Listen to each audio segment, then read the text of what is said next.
Power star Pawan Kalyan గారు ఓసారి ఆత్మహత్య చేసుకోవాలని ప్రయత్నించిన సంగతి మనలో చాలామందికి తెలియదు. చదువుకునే రోజుల్లో ఆయన నిజంగానే చనిపోవాలని ప్రయత్నించాడట.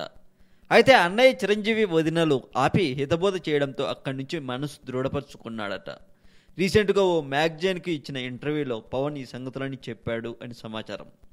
విద్యార్థి దశలో ఏమీ సాధించడం లేదనే ఫీలింగ్తో ఓసారి ఆత్మహత్యకు ప్రయత్నించారని పవన్ కళ్యాణ్ గారు తెలిపారట.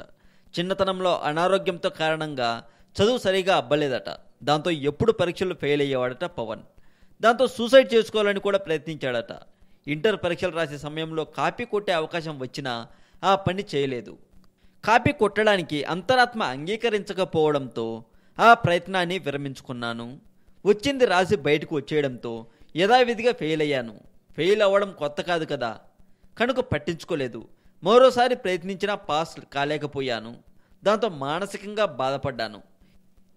యుక్త వయసులోనే నా తోటి వారందరూ చదువులోనూ క్రీడల్లోనూ రాణిస్తుంటే చూసి బాధగా ఉండేది. పేపర్లో చూస్తే సచిన్ టెండూల్కర్, విశ్వనాథ్ లాంటి చిన్న వయసులోనే అద్భుతమైన ప్రతిభను చూపిస్తున్నారనే వార్తలు కనబడేవి. నాకే ఎందుకలా అవుతున్నది, నేను ఏమీ సాధించలేకపోతున్నానే అని నిస్పృహ వెంటాడేది. దాంతో మానసికంగా కృంగిపోయాను అని పవన్ కళ్యాణ్ గారు తన భావాలను పంచుకున్నారట. ఒత్తిడితో ఆత్మహత్యకు ప్రయత్నించా అని కూడా చెప్పారట.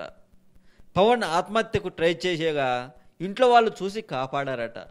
అన్నయ్య చిరంజీవి, వదిన సురేఖ మానసిక స్థైర్యాన్ని నింపారని పవన్ చెప్పాడు. డిగ్రీలు చదివితేనే చదువులు కాదు, నువ్వు చదివినా చదవకపోయినా మేము నిన్ను ప్రేమిస్తూనే ఉంటాం. జీవితంలో స్పష్టత ముఖ్యం, ముందు నీకేం కావాలో నిర్ణయించుకో అని సలహా ఇచ్చారని పవన్ కళ్యాణ్ గారు వెల్లడించారు. జానీ తర్వాత సినిమాలు మానేద్దామనుకున్నాను, కానీ తర్వాత సినిమాలు చేశాను అని పవన్ కళ్యాణ్ గారు చెప్పారు అని సమాచారం. మరింత టాలీవుడ్ సమాచారం కోసం సబ్స్క్రైబ్ చేయండి టాలీవుడ్ సెంటర్.